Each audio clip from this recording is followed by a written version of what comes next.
Brian Laundrie, where could he be at this very moment? Well, we're going to tell you that. Exactly where he could be this very moment, that and a whole lot more on today's Charlie Show.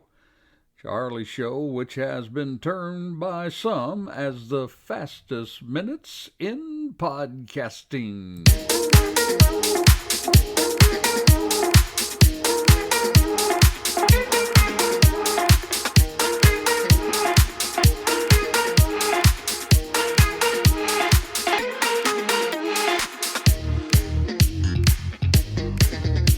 Good day and welcome to today's Charlie program. In addition to discussing where Brian Laundrie is, or where he could be at this very moment, and by the way, remember, he is the most wanted man in America for now.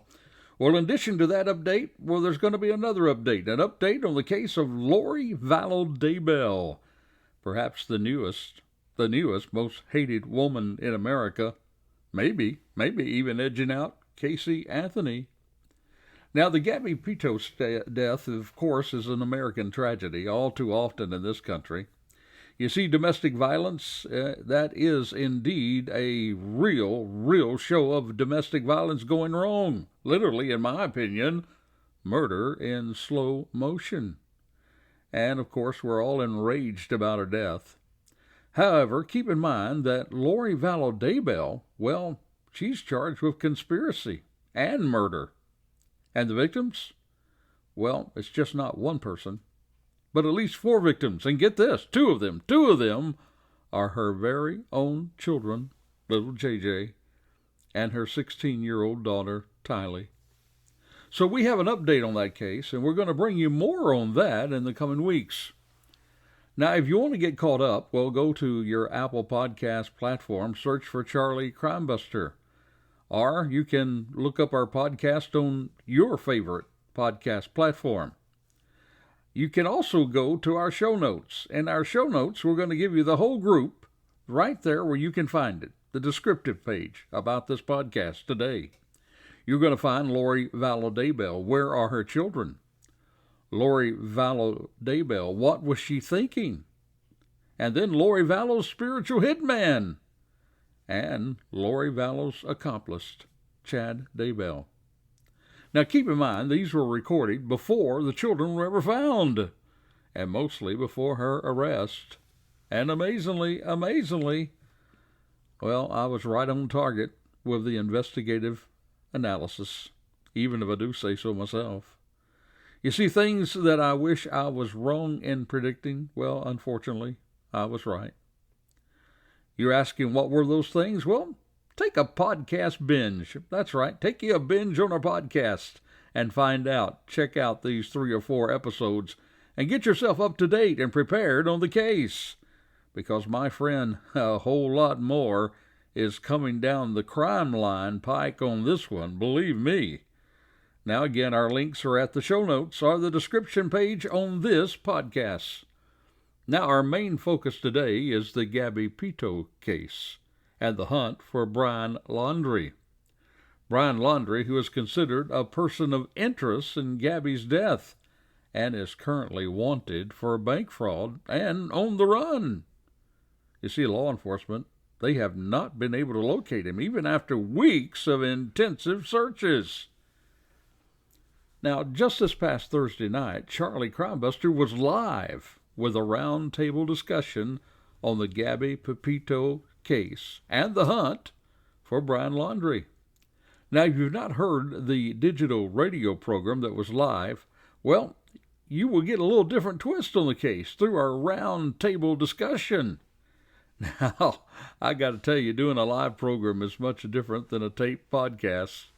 So we do have a few bugs to handle in producing live shows. And by the way, some of that background noise that some of you asked about, well, it was not as some people thought.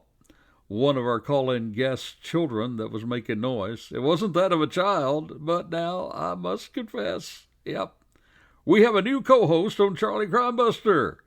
It was the beginning of a new career in broadcasting, and that was of Boomer. Boomer, my cat. You see, apparently in the middle of the episode, Boomer wanted to get into the discussion. Well, to hear what Boomer had to say about the case, you're just going to have to listen to it yourself. Remember, it was live, and yep, you can get that one in our show notes as well. Now, there are other cases that you might like to see us take on in our roundtable discussions. Well, please feel free to share your thoughts and input. You can reach me at charliecrimebuster@gmail.com. That is charliecrimebuster@gmail.com. Now, before we get into our main focus today, Brian Laundrie, where could he be at the moment? Let's just take time to recognize our Charlie Courageous Citizens of the Week. Our citizen this week comes from Palm Beach, Florida. You see, detectives there at a Publix murder-suicide case, well, they found that was a random act by a mentally ill man who had made online threats. And our citizen, well, it's a grandmother that fought back and may have saved other lives. That's what the Palm Beach County Sheriff's Office said on past Friday. See, Timothy Wall, 55 years of age, well, he killed a woman and her nearby 2-year-old grandson. That was before taking his own life in the frightening supermarket shooting. Now, they called it in and they said he's wearing all black, sunglasses, and a black hat. He shot a child. That's what someone who called 911 told the dispatcher. Is the child on the floor right now, the dispatcher asked. Well, we had to run. He started shooting multiple people. That's what the caller said. Now, according to News 6 partner WPLG, well, investigators say that Wall walked into the Publix at 1180 Royal Palm Beach Boulevard. That's in Royal Palm Beach. Well, about 20 minutes after the woman and the child walked in. He was using a golf putter as a cane. Well, Palm Beach Sheriff Rick Bradshaw said that the woman had stepped away from her shopping cart for just a second to get an item. Well, that's when Wall attacked at 11:34 a.m. He takes out his gun and he fires one round, killing the child. That's what the sheriff's department said. Well, then Grandma, she instinctively jumps in to try to stop him. She struggles with him. His gun jams, but he's able to overpower her and push her to the ground. And then he shoots her down while she's on the ground. Well, Wall then turned the gun on himself. That's what investigators say. But the Palm Beach Sheriff's Office, they believe that the 69-year-old woman fighting back, well, she allowed other people time to flee the store and to escape more potential bloodshed. The young boy was to turn 2 later this month. His grandmother, well, she was a retired registered nurse. The grandmother who thought not of her own safety, but took matters into her own hands and bravely took on this armed man. This precious grandmother saved many lives in doing so. So this indeed is our Charliecrimebuster's Courageous Citizen of the Week.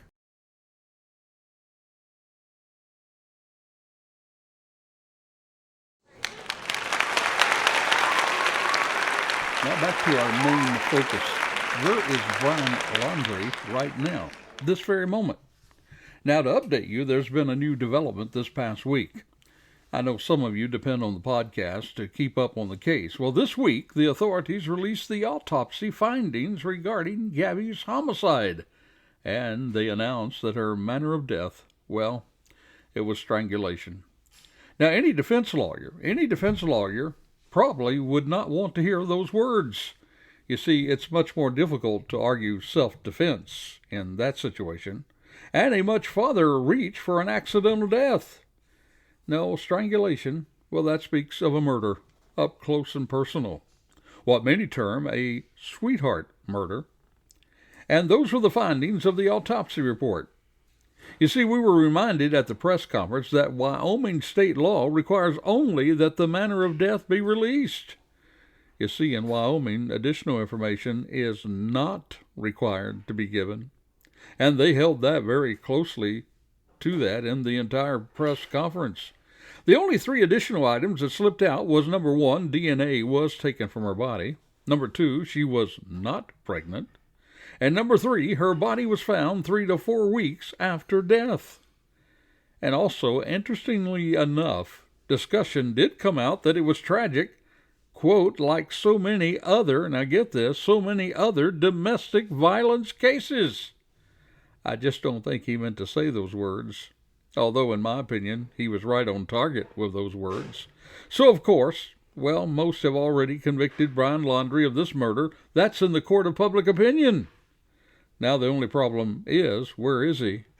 You see, we may very well have a guilty verdict from the court of public opinion, but we don't have a convicted criminal, Brian Laundrie. You see, no one can seem to locate him. Where could he possibly be? Well, let's review some of the places where Brian Laundrie could be at this very moment. Now, there is, of course, the area that America's bounty hunter, Dog the Bounty Hunter, is focused upon. And that was the DeSoto Campground in Pinellas County, Florida. You see, this is where Brian and his family went on vacation back on September the 6th and the 7th.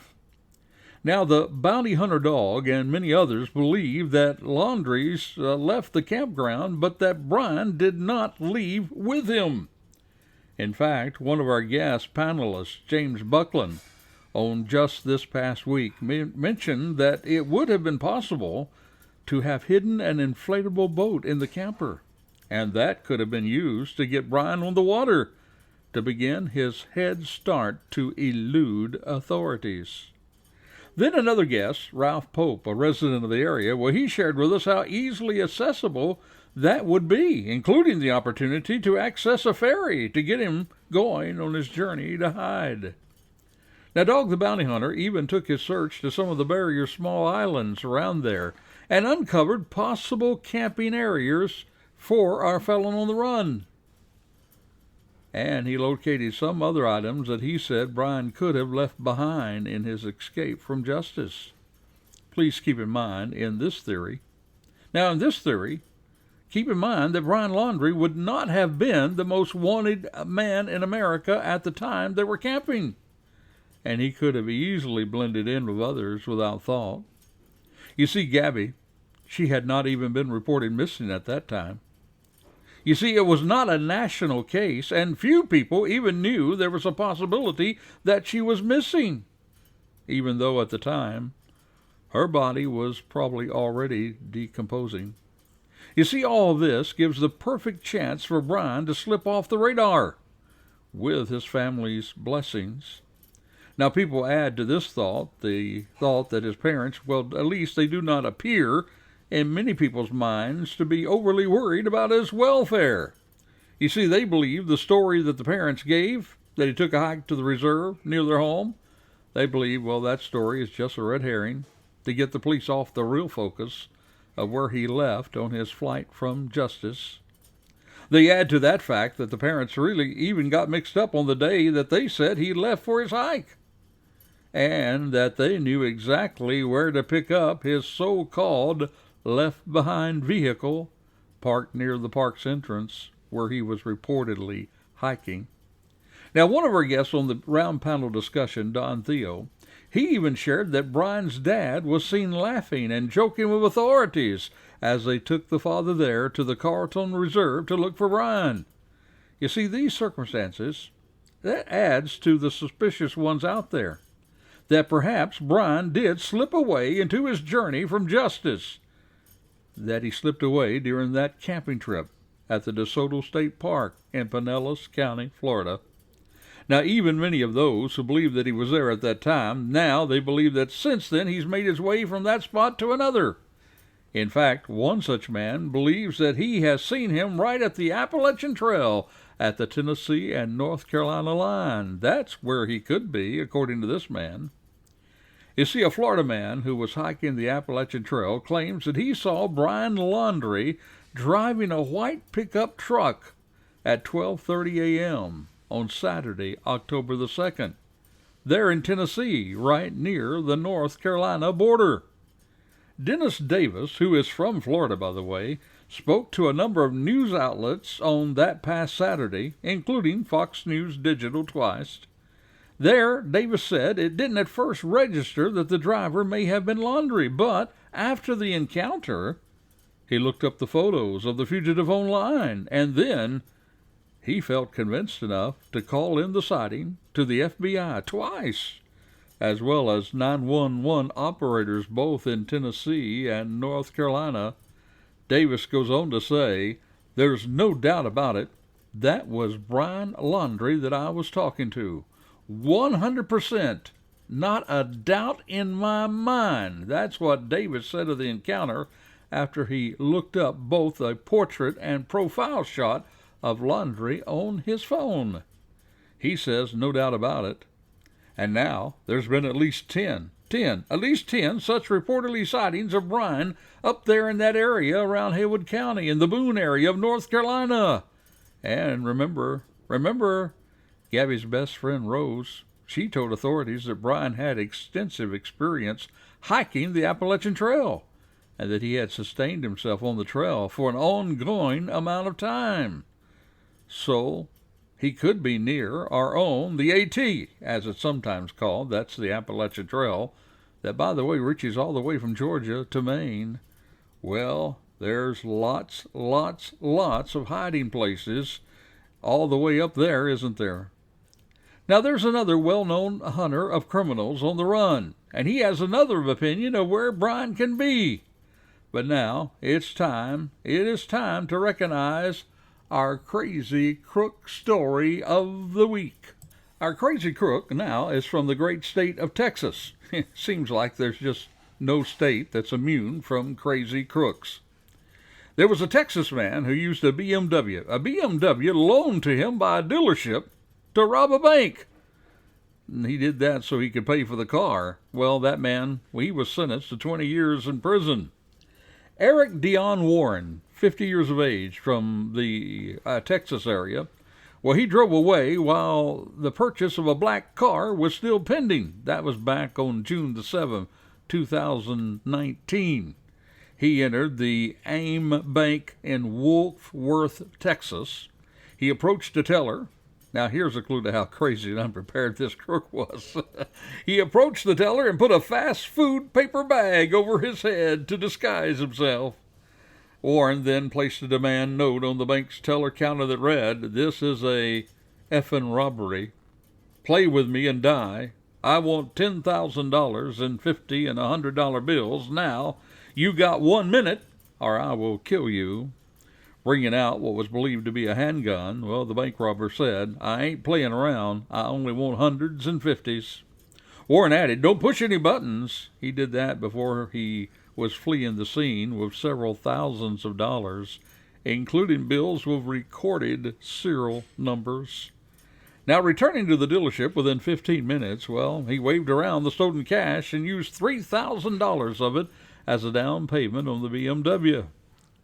Now, while the purchase was being finished, well, an employee there received a call about a nearby bank robbery, and he realized that the description of the getaway car, well, the vehicle matched the car that Warren was about to buy. Well, Warren was arrested with over $5,000 in cash, and police recovered a pellet gun that resembled a handgun. His fingerprints and DNA were found on the demand note that was given to the bank teller. Guess he forgot to get rid of that as well. Well, he pleaded guilty to a bank robbery back in August of 2020, and he was sentenced to 20 years in federal prison. That's the maximum. So, now let me ask you, friend, don't you think it's not very smart to do a bank job in a car that does not even belong to you yet, and no doubt has dealer plates on it? Pretty easy to track you down, isn't it? And that, my friend, is our Charliecrimebuster crazy crook story of the week.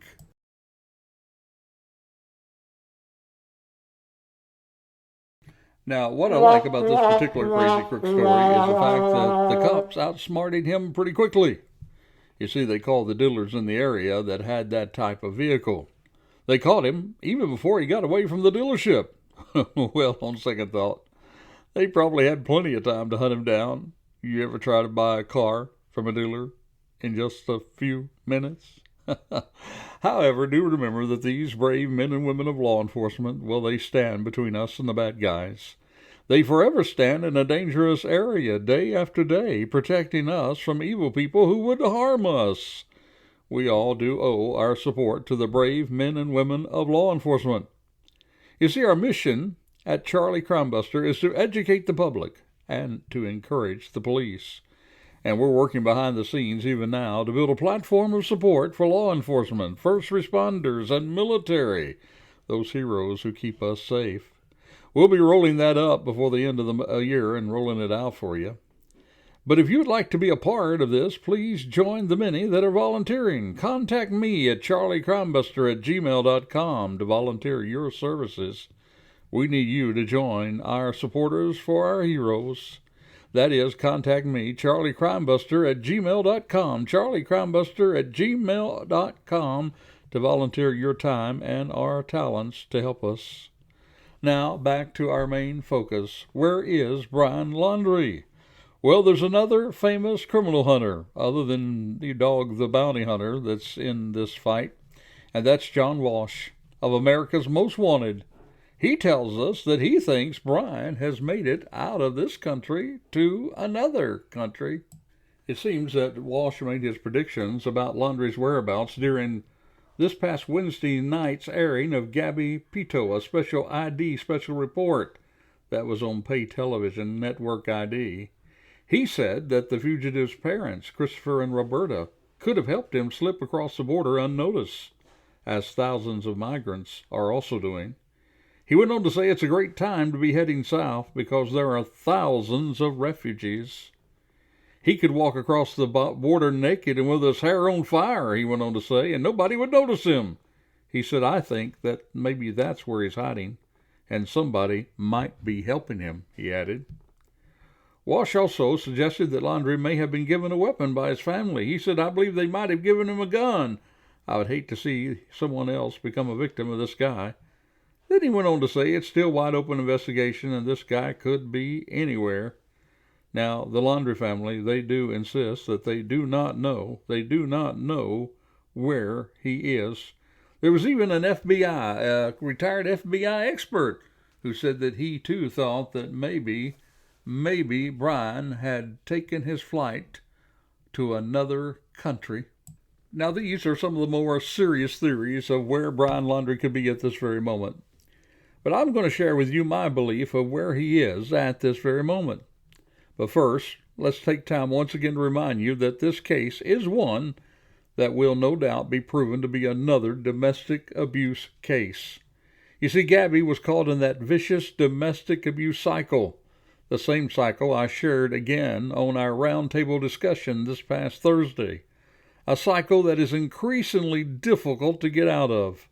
So again, if you are in an abusive domestic relationship, or you know a friend or a loved one that is in that type of relationship, please get help or offer help.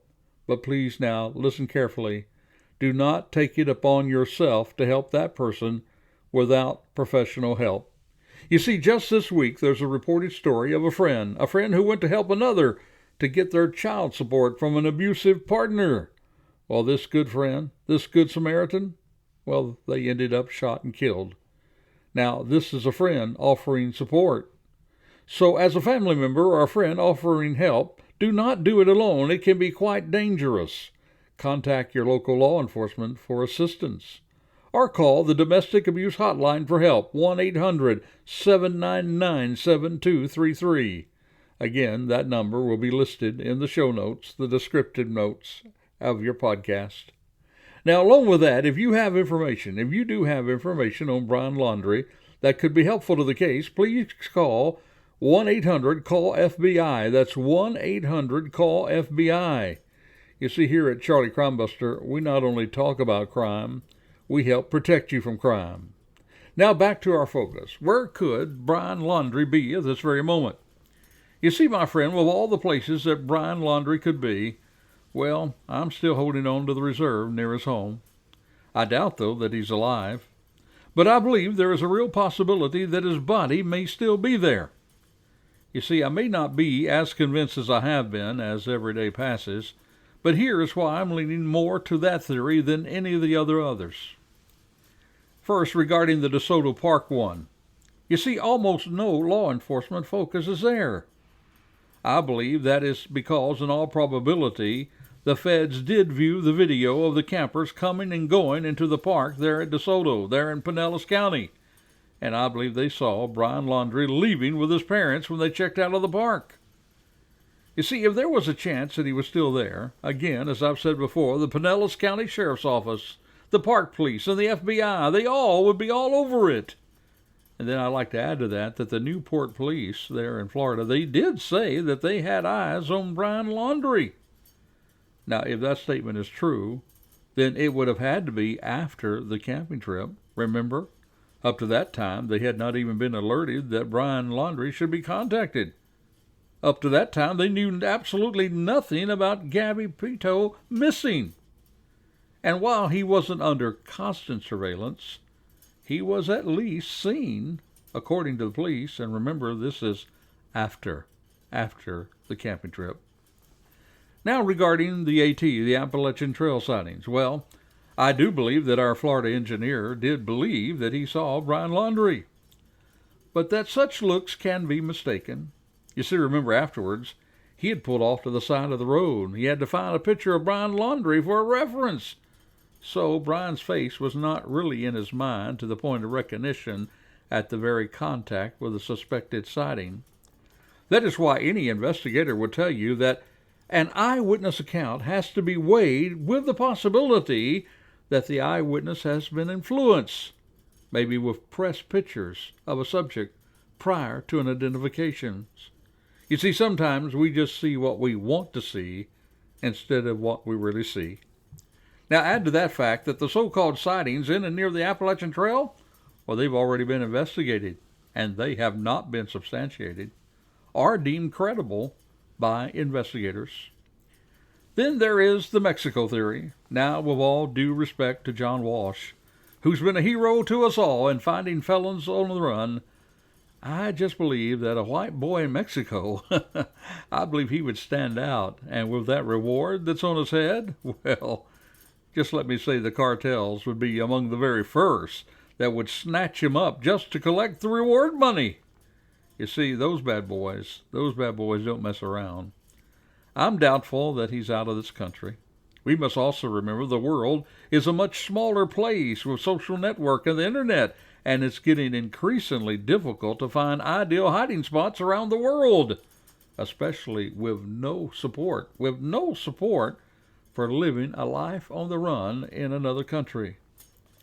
So, just like little Kaylee Anthony, that was found just down the road from her house in the Orlando area of Florida, and that was even though hundreds of searchers, including professional teams from around the country, had searched the very area over and over, and while they were searching, still her body was already decomposing. You see, I believe it's possible and likely that Brian Laundrie could be, too, at this very moment, laying underwater or brush, decomposing as well. You see, sometimes the most complex situations have a simple answer. Just as his parents said, he took his backpack, took a hike in the Carlton Reserve area, had several days head start, and never came back. Now, I will admit it's not a thrilling end to another Lifetime movie, and I may be wrong, but this is where I think Brian Laundrie could be at this very moment. So until this time next time, this is Charliecrimebuster reminding you, be alert, be safe, because the life you save, well, it may be your very own.